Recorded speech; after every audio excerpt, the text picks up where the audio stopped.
Les doutes sur la nature du programme nucléaire iranien apparaissent en 2002 quand des images satellites révèlent l'existence de 2 installations nucléaires non déclarées.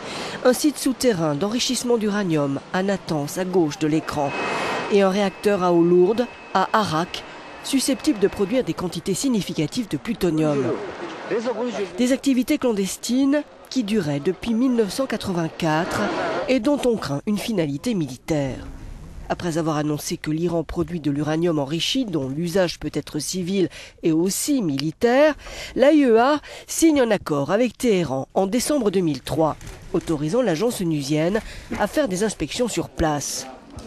En 2004, un accord est trouvé avec la France, l'Allemagne et le Royaume-Uni sur une suspension des activités d'enrichissement d'uranium et le président iranien, Mohammad Khatami, signe une feuille de route avec le chef de l'AIEA pour sortir du contentieux. Mais en août 2005, Téhéran casse l'accord avec les 3 puissances de l'UE et reprend la conversion d'uranium dans la centrale d'Isfahan.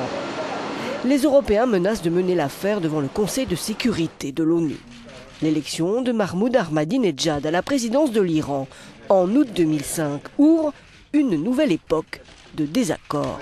En avril 2006, celui-ci annonce solennellement que l'Iran a rejoint le club des puissances nucléaires et est capable de produire de l'uranium enrichi pour alimenter des centrales nucléaires.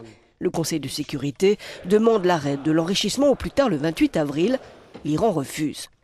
En décembre 2006, le Conseil de sécurité approuve à l'unanimité un premier paquet de sanctions interdisant la vente à Téhéran de technologies susceptibles d'être utilisées dans ses programmes nucléaires et de missiles.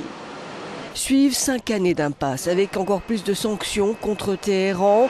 En 2010, Ahmadinejad ordonne d'enrichir l'uranium à 20%. En 2012, le pays disposerait de la moitié de matériel nécessaire pour fabriquer une bombe nucléaire.